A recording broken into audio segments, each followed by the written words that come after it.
ನಮಸ್ಕಾರ ಸ್ನೇಹಿತರೆ, ಸ್ವತ್ತುವಡೆಗೆ ಸ್ವಾಗತ. ನಾನು ಕಾರ್ತಿಕ್. ಇತ್ತೀಚಿನ ದಿನಗಳಲ್ಲಿ ಅತಿ ಹೆಚ್ಚು ರಾಹುಲ್ ಗಾಂಧಿ ಅವರ ಎಡವಟ್ಟಿನ ಬಗ್ಗೆ ವಿಡಿಯೋ ಮಾಡುವಂತಹ ಸನ್ನಿವೇಶಗಳು ಎದುರಾಗ್ತಾ ಇದೆ.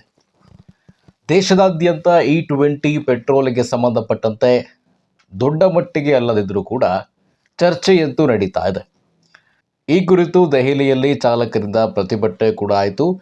ಅವರನ್ನ ಕರೆದು ಮಾತನಾಡುವಂತಹ ಕೆಲಸವನ್ನು ಕೇಂದ್ರ ಸರ್ಕಾರವು ಕೂಡ ಮಾಡಿತು. ಇದಕ್ಕೆ ಸಂಬಂಧಪಟ್ಟಂತೆ ಮೊದಲಿಗೆ ಚರ್ಚೆಯನ್ನು ಶುರು ಮಾಡಿದಂಥವರು ಅರವಿಂದ್ ಕೇಜ್ರಿವಾಲ್ ಅವರು. ಸತತವಾಗಿ ತಮ್ಮ ಸೋಷಿಯಲ್ ಮೀಡಿಯಾದಲ್ಲಿ ಈ ಕುರಿತು ವಿಡಿಯೋಗಳನ್ನು ಅಪ್ಲೋಡ್ ಮಾಡ್ತಾ ಇದ್ದರು. ಈಗ ರಾಹುಲ್ ಗಾಂಧಿ ಅವರಿಗೂ ಕೂಡ ಈ ಸಬ್ಜೆಕ್ಟ ಕುರಿತಂತೆ ಮಾತನಾಡಬೇಕು ಅಂತೇಳಿ ಅನ್ನಿಸ್ತು. ಅದನ್ನು ಅವರು ಬೇರೆ ರೀತಿಯಲ್ಲೇ ಮಾತನಾಡಲಿಕ್ಕೆ ಹೋಗಿ ಎಡವಟ್ಟನ್ನು ಮಾಡಿಕೊಂಡಿದ್ದಾರೆ. ರಾಹುಲ್ ಗಾಂಧಿಯವರು ಎಡವಟ್ಟನ್ನು ಮಾಡಿಕೊಳ್ಳುವಂಥದ್ದು ಹೊಸದೇನಲ್ಲ. ಈ ರೀತಿಯಾದಂಥ ಎಡವಟ್ಟುಗಳು ಇತ್ತೀಚಿನ ದಿನಗಳಲ್ಲಿ ಯಾವ್ಯಾವ ಎಡವಟ್ಟುಗಳನ್ನು ಮಾಡ್ಕೊಂಡಿದ್ದಾರೆ ಅಂತ ನಾವು ಗಮನಿಸುತ್ತೇವೆ. ಇಲ್ಲಿ E20ಯನ್ನು ವಿರೋಧಿಸಬೇಕು, E20 ಪೆಟ್ರೋಲನ್ನು ಸರ್ಕಾರ ತರ್ತಾ ಇರುವಂಥದ್ದು ಸರಿ ಇಲ್ಲ, ಇದನ್ನು ಜನರಿಗೆ ತಲುಪಿಸುವಂಥ ಪ್ರಯತ್ನ ರಾಹುಲ್ ಗಾಂಧಿ ಅವ್ರದ್ದು. ಅದನ್ನು ನೀವೇನು ನೋಡ್ತಾ ಇದ್ದೀರ ವಿಡಿಯೋದಲ್ಲಿ, ಆ ಕಾರಿನ ಬಳಿ ಹೋಗಿ ಫ್ಯೂಯಲ್ ಟ್ಯಾಂಕನ್ನು ಓಪನ್ ಮಾಡ್ತಾನೆ ಕೆಲವೊಂದಿಷ್ಟು ವಿಚಾರವನ್ನು ಹೇಳ್ತಾರೆ ರಾಹುಲ್ ಗಾಂಧಿ ಅವರು.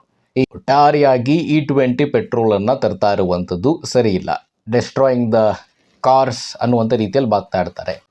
ಇಲ್ಲಿ ಪ್ರಮುಖವಾಗಿ ಅಲ್ಲೇ ಮೆನ್ಷನ್ ಆಗಿರುತ್ತೆ ಅಪ್ ಟು E20 ಕಾಂಪ್ಯಾಕ್ಟಬಲ್ ಅಂತ. ಅಂದರೆ E20 ಪೆಟ್ರೋಲ್ಗೆ ಸಾಮರ್ಥ್ಯವನ್ನು ಉಳ್ಳಂತಹ ಕಾರು ಅದು ಅಂತ, ಇಂಜಿನ್ನು ಅಂತ. ಅದನ್ನು ರಾಹುಲ್ ಗಾಂಧಿ ಅವರು ಅದೇ ವಿಡಿಯೋವನ್ನು ನಾವು ಗಮನಿಸ್ತಾ ಹೋದರೆ ರಾಹುಲ್ ಗಾಂಧಿ ಅವರ ಗಮನಕ್ಕೆ ಬಂದಿರುವ ಸಾಧ್ಯತೆ ಕೂಡ ಇದೆ ಅನಿಸುತ್ತೆ. ಗಮನಕ್ಕೆ ಬಂದರೂ ಕೂಡ ರಾಹುಲ್ ಗಾಂಧಿ ಅವರು ಅದೇ ಕಾರನ್ನು ಇಟ್ಕೊಂಡು ಅದೇ ವಿಡಿಯೋವನ್ನು ಅಪ್ಲೋಡ್ ಮಾಡಿದ್ರು. ಇಲ್ಲಿ ರಾಹುಲ್ ಗಾಂಧಿಯವರ ಎಡವಟ್ಟಿನ ಬಗ್ಗೆ ಹಿಂದೆಲ್ಲ ನೋಡ್ಕೊಂಬಂದಿದ್ದೀವಿ.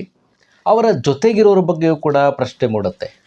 ಈ ವಿಡಿಯೋವನ್ನು ಶೂಟ್ ಮಾಡಿದಂಥವರು, ಎಡಿಟ್ ಮಾಡಿದಂಥವರು ಮತ್ತು ಅವರ PR ಟೀಮು, ಅಪ್ಲೋಡ್ ಮಾಡಿದಂಥವರ ಟೀಮ್ ಕೂಡ, ಅವರಿಗೂ ಇದು ಗಮನಕ್ಕೆ ಬರಲಿಲ್ವಾ? ಅವರೂ ಕೂಡ ರಾಹುಲ್ ಗಾಂಧಿಯವರ ಮನಸ್ಥಿತಿಯನ್ನು ಹೊಂದಂಥವರ ಅನ್ನುವ ಪ್ರಶ್ನೆ ಕೂಡ ಮೂಡುತ್ತೆ. ಒಟ್ಟಾರೆಯಾಗಿ ರಾಹುಲ್ ಗಾಂಧಿಯವರು ಮತ್ತೊಮ್ಮೆ ಎಡವಟ್ಟುಗಳನ್ನು ಮಾಡಿಕೊಳ್ತಾ ಇದ್ದಾರೆ. ಇಲ್ಲಿ ದೇಶದ ಪ್ರಸ್ತುತ ಆಡಳಿತ ಪಕ್ಷದ ಬಗ್ಗೆ ನಾವು ಪ್ರಶ್ನೆ ಮಾಡಬೇಕಾದಂಥವರು, ಆದರೆ ವಿರೋಧ ಪಕ್ಷದ ನಾಯಕರ ಎಡವಟ್ಟಿನ ಬಗ್ಗೆ ಪ್ರಶ್ನೆ ಮಾಡ್ತಾ ಇದ್ದೀವಿ ಅಂತ ಅರ್ಥ ಮಾಡ್ಕೊಳ್ಳಿ. ವಿರೋಧ ಪಕ್ಷದ ನಾಯಕರು ಮುಂದೆ ಪ್ರಧಾನಿ ಅಭ್ಯರ್ಥಿಗಾದಂಥ ರಾಹುಲ್ ಗಾಂಧಿಯವರು ಇಂತಿಂಥ ಸಣ್ಣ ಪುಟ್ಟ ವಿಚಾರದಲ್ಲೂ ಕೂಡ ಯಾವ ರೀತಿಯಾದಂತಹ ಎಡವಟ್ಟುಗಳನ್ನು ಮಾಡ್ಕೊಳ್ತಾರೆ. ಮತ್ತು ಒಂದು ಕಾಮನ್ ಸೆನ್ಸಿನ ಪ್ರಶ್ನೆ ಅಷ್ಟೇ ಇದು, ಕಾಮನ್ ಸೆನ್ಸಿನ ಪ್ರಶ್ನೆ. ಅದು E20 ಪೆಟ್ರೋಲಿಗೆ ಕಾಂಪ್ಯಾಕ್ಟಬಲ್ ಅಂತ ಅಲ್ಲೇ ಬರ್ತಿದೆ, ಅದನ್ನು ಗಮನಿಸಿಲ್ಲ, ಓಕೆ ಬಿಟ್ಬಿಡಿ. ವಿಡಿಯೋ ಎಡಿಟ್ ಮಾಡುವಾಗ ಅಪ್ಲೋಡ್ ಮಾಡಿದಾಗಲೂ ಕೂಡ, ಅದನ್ನು ಮತ್ತೊಮ್ಮೆ ನೋಡಿದಾಗಲೂ ಕೂಡ ರಾಹುಲ್ ಗಾಂಧಿ ಅವರು ಗಮನಿಸಿಲ್ವಾ, ಅವರ ಟೀಮು ಗಮನಿಸಿಲ್ವಾ ಅನ್ನೋದು ಪ್ರಶ್ನೆ ಮೂಡುತ್ತೆ.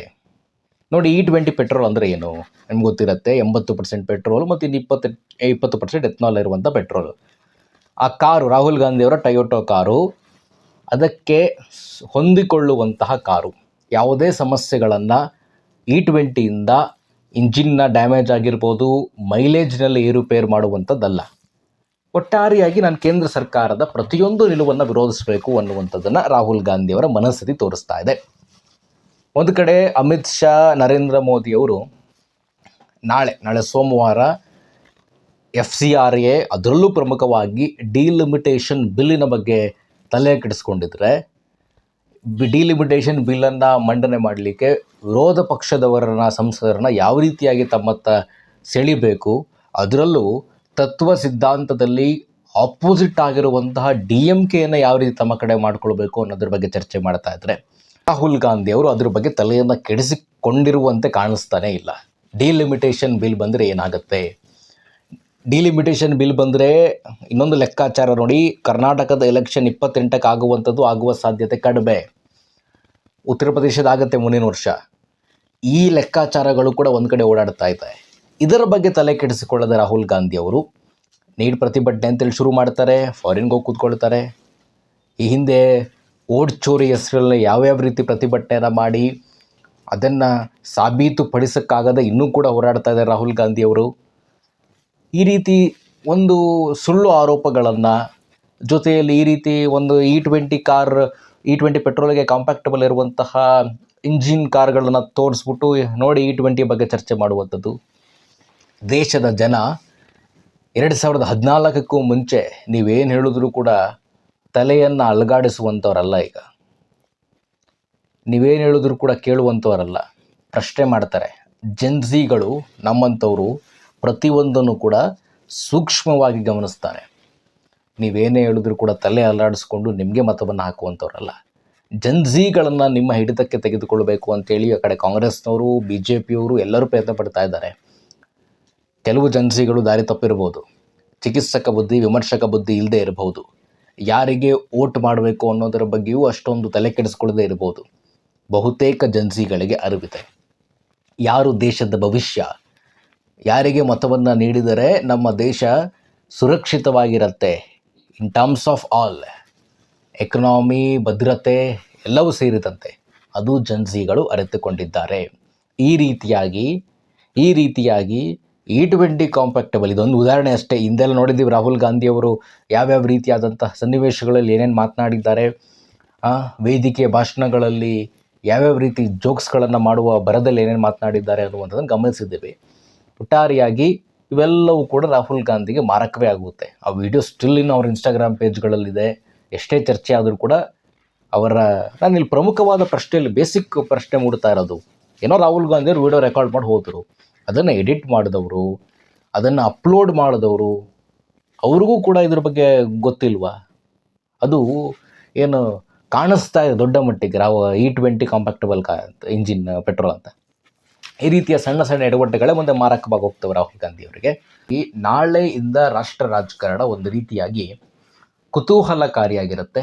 FCRA ಬರುತ್ತಾ, ಡಿಲಿಮಿಟೇಷನ್ ಬಿಲ್ ಬರುತ್ತಾ ಅನ್ನುವಂಥದ್ದು ಕುತೂಹಲದಿಂದ ನಾವಂತೂ ನಿಮಗೆ ಸುದ್ದಿಯನ್ನು ಕೊಡ್ತಾ ಇರ್ತೇವೆ. ನಾಳೆ ಸಂಜೆ FCRA ಮತ್ತು ಡಿಲಿಮಿಟೇಷನ್ ಬಿಲ್ ಮಂಡನೆ ಆಗುವ ಸಾಧ್ಯತೆ ಇದೆ ಅಂತ ಹೇಳಿ ಮೂಲಗಳು ಹೇಳ್ತಾ ಇದೆ. ಅಮಿತ್ ಶಾ ಮತ್ತು ಮೋದಿ ಯಾವುದನ್ನು ಕೂಡ ಹೇಳಿ ಮಾಡಲ್ಲ. ನೋಡಿದ್ದೀವಿ ಈ ಹಿಂದೆ ಎಲ್ಲ ಘಟನೆಗಳಲ್ಲೂ ಕೂಡ. ಇದರಿಂದ ಬರ್ತಾ ಇರುವ ಮಾಹಿತಿ, ಜಂಟಿ ಅಧಿವೇಶನವನ್ನು, ಲೋಕಸಭೆ ಮತ್ತು ರಾಜ್ಯಸಭಾ ಜಂಟಿ ಅಧಿವೇಶನವನ್ನು ಕರೆದು ಅಲ್ಲಿ ಈ ಪ್ರಮುಖ ಬಿಲ್ಗಳ ಮಂಡನೆ ಆಗುತ್ತೆ ಅಂತ ಹೇಳಿ ಕೂಡ ಹೇಳಲಾಗುತ್ತೆ. ಏನಾಗುತ್ತೆ ಅನ್ನೋದನ್ನು ನಾಳೆಯಿಂದ ಒಂದು ರೀತಿಯಾಗಿ ಕುತೂಹಲಕಾರಿಯಾಗುತ್ತೆ. ಇಷ್ಟು ದಿನ ಚರ್ಚೆ ಆಗದೆ ಬರೀ ಗದ್ದಲಗಳ ನಡುವೆ ಸಂಸತ್ತು ಹೋಗ್ತಾ ಇತ್ತು. ನಾಳೆಯಿಂದ ಒಂದು ಒಳ್ಳೆಯ ಚರ್ಚೆ ಆಗುವ ಸಾಧ್ಯತೆ ಇದೆ. ಕಾಂಗ್ರೆಸ್ ಈಗಾಗಲೇ ವಿಪ್ ಜಾರಿ ಮಾಡಿದೆ, ಕಡ್ಡಾಯವಾಗಿರಲೇಬೇಕು ಅಂತೇಳಿ ವಿಪ್ ಜಾರಿ ಮಾಡಿದೆ. ನೋಡೋಣ ಏನಾಗುತ್ತೆ. ನಮಸ್ಕಾರ.